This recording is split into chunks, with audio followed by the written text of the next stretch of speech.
Guys, അപ്പം ഞാൻ ഈ കെട്ടിറങ്ങി പോണത് എവിടേക്കാന്നല്ല നിങ്ങൾ ചിന്തിക്കുന്നുണ്ടാവുക. വേറെ എവിടേക്കാണ് കേട്ടോ. മാമൻ്റെ മക്കളും ഏട്ടന്മാരെല്ലാവരും കൂടെ പറഞ്ഞു ഇവിടെ അടുത്ത് ഫോട്ടോ എടുക്കാൻ പറ്റുന്ന നല്ലൊരു സ്ഥലം ഉണ്ടെന്ന്. അപ്പോൾ അവിടേക്ക് പോവാണ്.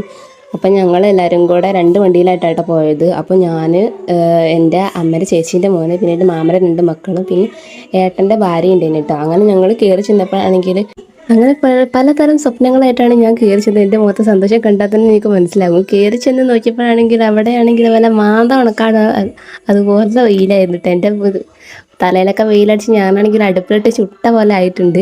അങ്ങനെ ആ ഒരു ദേഷ്യത്തിൽ അവനും ഞാൻ നാപം ചെയ്യിച്ചുകൊണ്ട് ഞങ്ങൾ നേരെ പോയത് ബീച്ചിലേക്ക് കേട്ടോ. അങ്ങനെ ബീച്ചിലേക്ക് പോയി അവിടെ എത്തിയപ്പോഴാണെങ്കിൽ പകുതി മുക്കാൽ കരയും കടലെടുത്ത് കൊണ്ടുപോയിട്ടുണ്ട്.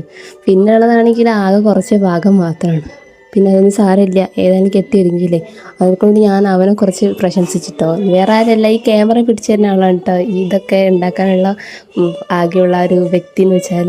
അപ്പോൾ അവനെ പറ്റി ഞാനൊരു 5-6 വാക്കുകൾക്ക് പറഞ്ഞ് ഞാനിവിടെ നിർത്തുകയാണ്.